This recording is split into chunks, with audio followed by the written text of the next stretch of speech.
মুক্তিযুদ্ধের বিরুদ্ধে আর মুক্তিযুদ্ধের বিরুদ্ধে এত ক্ষোভ কেন? মুক্তিযোদ্ধাদের নাতিপুতিরাও পাবে না, তাহলে কি রাজাকারের নাতিপুতিরা পাবে? সেটা আমার প্রশ্ন, দেশবাসীর কাছে প্রশ্ন, যে রাজাকারের নাতিপুতিরা সব কিছু পাবে, মুক্তিযোদ্ধারা পাবে না। মাননীয় প্রধানমন্ত্রী, কোটা বিরোধী আন্দোলন চলছে এখন পর্যন্ত।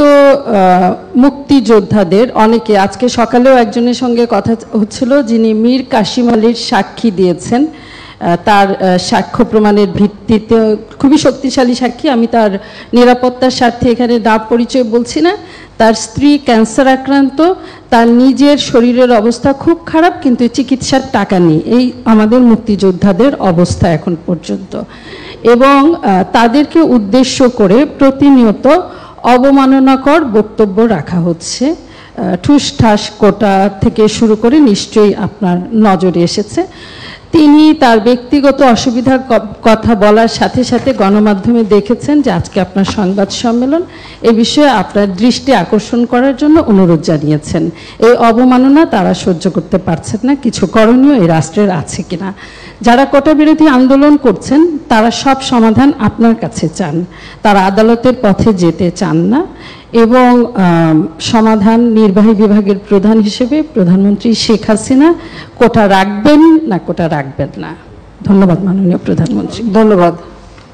ধরুন, একবার তারা এই ধরনের আন্দোলন, শুধু আন্দোলন না, তখন যে সমস্ত ঘটনা তারা ঘটাচ্ছিল, মানে আমেরিকা অফিসে আক্রমণ, সেখানে মানুষের উপরে আঘাত করা, কিছু জ্ঞানী গুণী আছে একেবারে ঘরের মধ্যে বসে মিথ্যা অপপ্রচার রেকর্ড করে ছেড়ে দিচ্ছে, এই ধরনের সমস্ত দেখে আমি খুব বিরক্ত হয়ে যাই।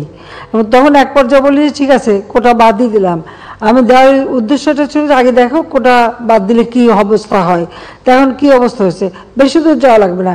এবারেই দেখেন, ফরেন সার্ভিসে মাত্র 2 জন মেয়ে চান্স পেয়েছে এবার, আর পুলিশ সার্ভিসে মাত্র 4 জন মেয়ে চান্স পেয়েছে।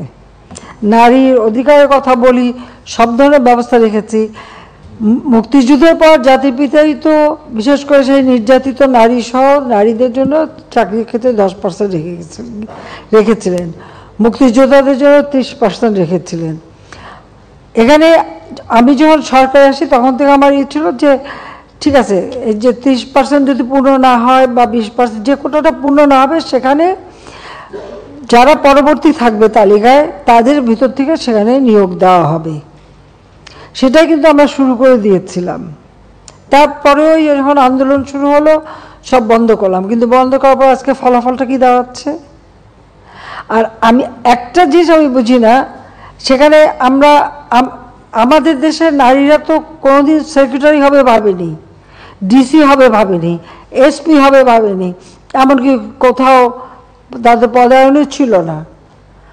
আওয়ামী লীগ সরকার আসার পরে আমি প্রথম সেনাবাহিনী, নৌবাহিনী, বিমান বাহিনী প্লাস পুলিশে কিন্তু জাতির পিতা বঙ্গবন্ধু শেখ মুজিবই কিছু অফিসারের চাকরি দিয়ে গিয়েছিলেন সেই পুলিশ বাহিনীতে নারীদের।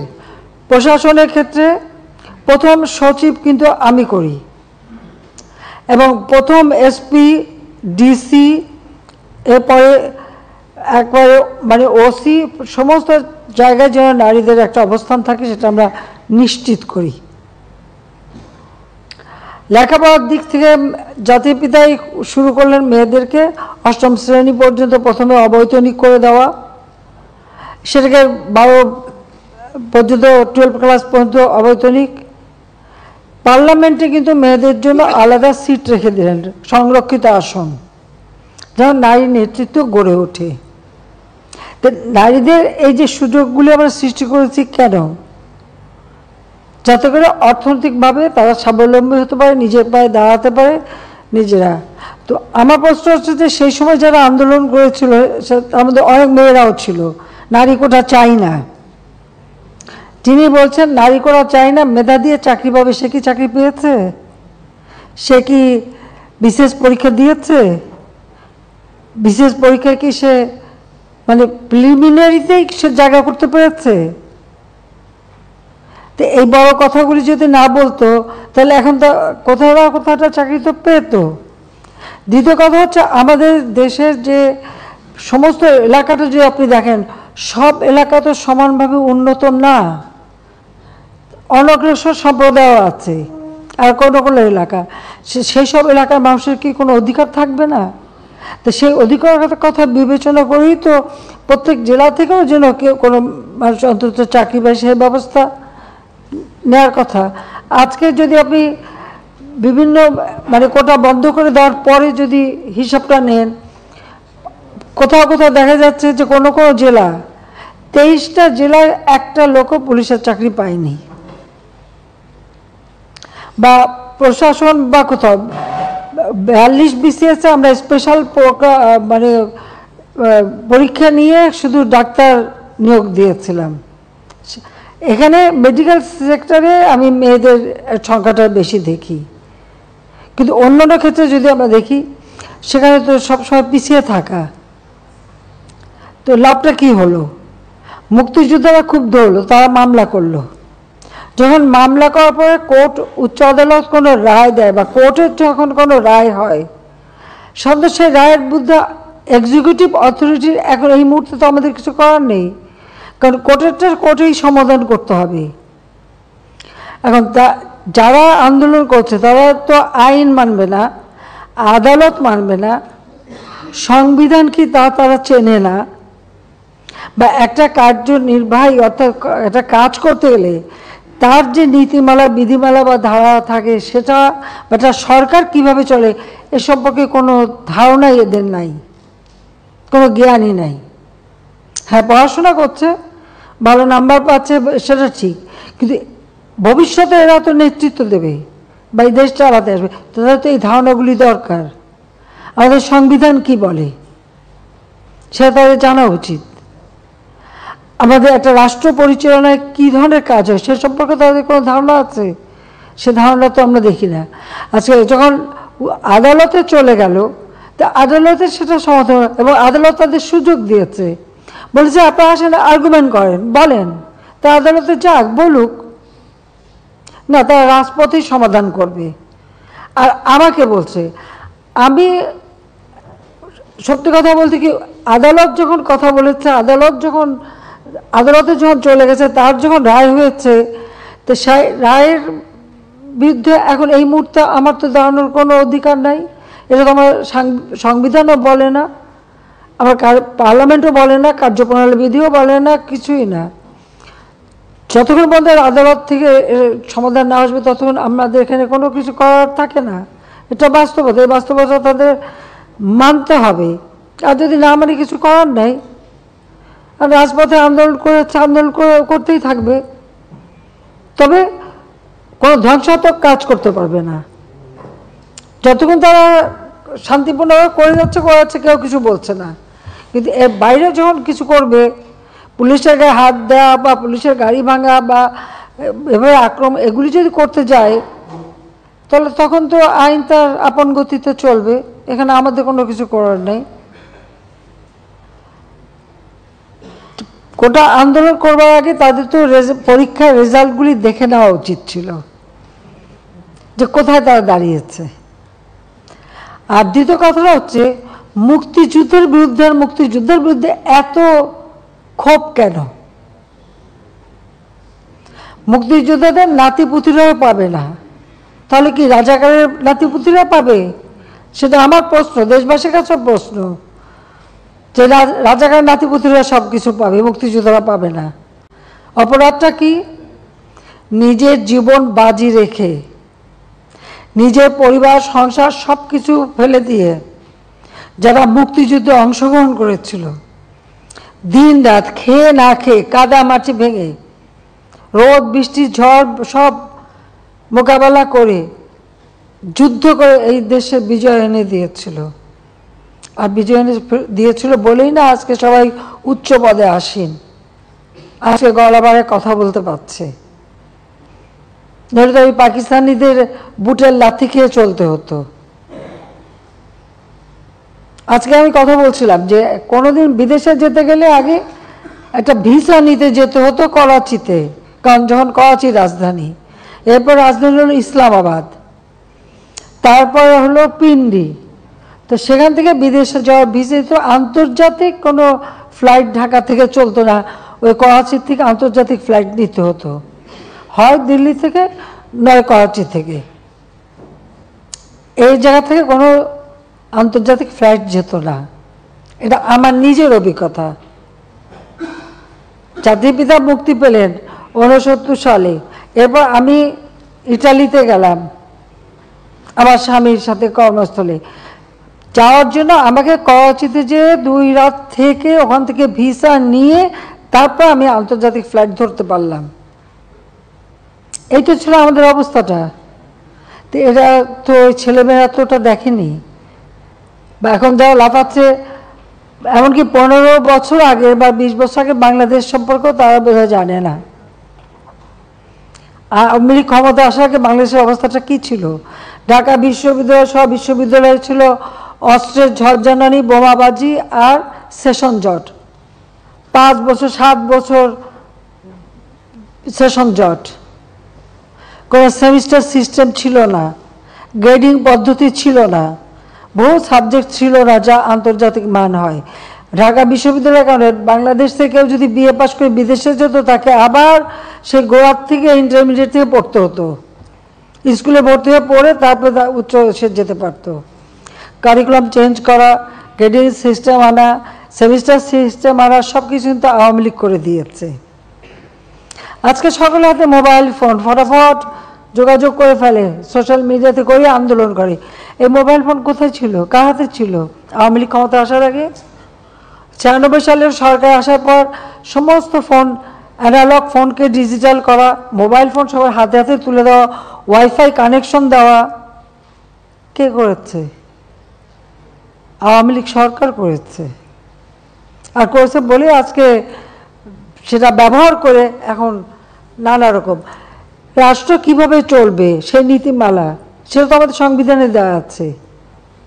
যেখানে সংবিধানে আছে অনগ্রসর যারা তাদেরকে রাজ্যের কর্মের সাথে সম্পৃক্ত থাকতে দেয়া হবে। তারা কি সংবিধানটা পড়ে দেখছে কখনো? আর মুক্তিযুদ্ধের বিরুদ্ধে, মুক্তিযোদ্ধাদের বিরুদ্ধে কথা বলার অধিকার তাদেরকে দিয়েছে। যে মুক্তিযোদ্ধা বললো, আমি তার সাথে সম্পূর্ণ একমত যে তার জীবনে কষ্ট করেছে, কিন্তু দুর্ভাগ্যের বিষয় 75-15 আগস্টে জাতির পিতাকে হত্যার পর এমন একটা সময় গেছে যে মুক্তিযোদ্ধা বলতে পারেনি যে আমি মুক্তিযুদ্ধ করি, কারণ হাজার হাজার অফিসার সৈনিকদের জীবন মেরে সাফ করে দিয়েছে। আবার তাদের মাথায় মানে কিছু কিছু পকেট করে নিয়ে তাদেরকে খুব তেল দিয়েছে, কিন্তু আসলে মুক্তিযুদ্ধের চিন্তা চেতনা সব কিছু তো মুছে ফেলে দিয়েছিল। মনে হলো যে পাকিস্তানের আবার প্রদেশ হয়ে গেছি আমরা, সেই জায়গায় নিয়ে যাচ্ছিল। সেখান থেকে বাংলাদেশ ফিরে এসেছে, জয় বাংলা স্লোগান ফিরে এসেছে, 7ই মার্চের ভাষণ ফিরে এসেছে। মুক্তিযুদ্ধের এখন ভালো লাগে না, মুক্তিযুদ্ধের কথা শুনলে তাদের মানে গায়ে জ্বর আসে। আর সবথেকে একটা যে দেখলাম খুব অদ্ভুত লাগলো আমার কাছে, মুক্তিযোদ্ধার নাতি সে ভর্তি হয়েছে মুক্তিযুদ্ধ কোটা ইউনিভার্সিটিতে, উনিও বলেন কোটা থাকবে না। তো বেটা তুই তাহলে পদে চলে আয়, পড়াশোনার দরকার নাই। হ্যাঁ, ও বলতে হচ্ছে তুই চলে আয়, তোর পড়াশোনার দরকারটা কি? তুই মুক্তিযোদ্ধার নাতি হিসেবে কোটায় ইউনিভার্সিটিতে ভর্তি হয়ে এমন বলে কোটা লাগবে না, তোকে তো ইউনিভার্সিটি থেকে বের করে দেওয়া উচিত। হ্যাঁ, ওকে ওই ইউনিভার্সিটি থেকে বের করে দেওয়া উচিত যে কোটা নাই, তোর পড়া নাই, যা বাড়ি যে বসে থাক। যদি লজ্জা থাকতো তাহলে আগে ইউনিভার্সিটির থেকে পড়াশোনা বন্ধ করে দিয়ে এসে তারপর বলুক যে কোটা লাগবে না। বিচিত্র এই দেশ, আসলে আমার দেশটা বিচিত্র একটা দেশ, বিচিত্র মানসিকতা। 6 ঋতুর দেশ তো, ঋতুও বদলায়, মনও বদলায়, আমার কিছু করার নাই। একটু কোটা প্রসঙ্গে আরেকটু কথা বলি। আমাদের তরুণ প্রজন্মকে ভুল বুঝিয়ে মুক্তিযুদ্ধের মুখোমুখি করা হয়েছে, এটা খুবই দুর্ভাগ্যজনক। আরেকটা খুবই ভুল ধারণা তৈরি করা হয়েছে যে কোটা এবং মেধা, মনে হতে পারে যে যারা কোটায় চাকরি করে তাদের কোনো মেধা নেই, কিন্তু আবেদন করার ক্ষেত্রে কোটা লাগে না, প্রিলিমিনারিতে কোটা লাগে না, লিখিততে কোটা লাগে না, একদম শেষ মুহূর্তে গিয়ে কোটা অ্যাপ্লাই হয়। তখন আসলে মেধায় সবাই সমান। এখন আমার সামনে যদি দুইটা অপশন থাকে যে দুইজনই সমান মেধাবী, একজন মুক্তিযুদ্ধের সন্তান, একজন রাজাকারের সন্তান, আমি অবশ্যই মুক্তিযুদ্ধের সন্তানকে চাকরি দিতে চাই। অবশ্যই। জি, সেটা একটা। ফলে মেধা এবং কোটা খুব সহজে মানুষকে বিভ্রান্ত করা যাচ্ছে যে সব মেধাবীরা চাকরি না নিয়ে কোটার চাকরি। আপনাকে খুবই ধন্যবাদ যে আপনারা গত 10-12 দিন ধরে আন্দোলন হচ্ছে, আপনারা অসীম ধৈর্যের সাথে আন্দোলন মোকাবেলা করছেন, এবং যারা আন্দোলন করছে আমি তারা সংক্ষুব্ধ, চাকরি না পেয়ে বঞ্চিত, তাদের ক্ষোভের সাথে আমার খুবই একমত। তাদেরকে পিছনে কি অন্য কেউ ইন্ধন জুগিয়ে ভুল বুঝিয়ে বিভ্রান্ত করে মুক্তিযুদ্ধের মুখোমুখি করার জন্য করছে কিনা, আমার আপনার কাছে আবেদন থাকবে যে আপনারা যেই ধৈর্য দেখিয়ে যাচ্ছেন সেটা দেখিয়ে তাদের সাথে যদি কোনোভাবে তাদেরকে বুঝিয়ে শুনিয়ে, আগামী 7ই আগস্ট পর্যন্ত কিছু করার নেই, কারণ সেদিন আপিল বিভাগে শুনানি হবে, তারপর আপিল বিভাগের রায়ের পরে হয়তো নির্বাহী বিভাগ কী করবে না করবে, ততদিন অন্তত তারা যাতে বুঝতে পারে, সেটা আপনি যদি অনেক সংবেদনশীলতার সাথে যদি বিষয়টা বিবেচনা করেন তাহলে ভালো হয়। অনেক ধন্যবাদ। জি, এটা ঠিকই যে আসলে মেধা কার কত সেটা পরীক্ষা প্রিলিমিনারিতে হয়, তারপর পরীক্ষা হয়, রেজাল্ট হয়, ভাইবা হয়, সেই সময় যেটা বাস্তব। তো যদি মুক্তিযোদ্ধার সন্তান হয় তো সেই পাবে, আর সব সময় যে সব কোটা পূর্ণ হয় তাও তো না, যেটা বাকি থাকে সেখানে তো ওই তালিকার থেকেই দেওয়া হয়। এর মধ্যে অনেক চাকরি কিন্তু ওই তালিকা থেকে দেওয়া হচ্ছে এটা, এবং সেটাও একটা নির্দেশ আমি দিয়েছিলাম, কাজে এটা কিন্তু আছে। কিন্তু সেখানে অবশ্যই মুক্তিযোদ্ধা অগ্রাধিকার পাবে, এটা তো দিতেই হবে। এখন মেধা, এই যে মেধা আর কোটা নিয়ে, তো কোটা আর মেধা তো এক জিনিস না, তো এইখানে দ্বন্দ্বটা সৃষ্টি করে, এটা একটা ট্যাকটিস। তার মানে কি মুক্তিযোদ্ধার সন্তান নাতিপুতিরা কেউ মেধাবী না, যত রাজাকারের বাচ্চারা নাতিপুতি হলো মেধাবী, তাই না? কিন্তু এটা ভুলে গেলে চলবে না যে যাদেরকে মেধাবী না বলছে তাদের হাতে কিন্তু ওরা পরাজিত। যুদ্ধে কিন্তু মুক্তিযোদ্ধারাই জয়ী হয়েছিল, রাজাকাররা জয়ী হয় নাই, তারা পাকিস্তানিদের পদলেহন করেও পরাজিত হয়েছিল। এই কথাটা মনে রাখা উচিত যে তারা তো পরাজিত হয়েছিল, তো তাদের মেধাটা কোথায়? সেটা আমার প্রশ্ন।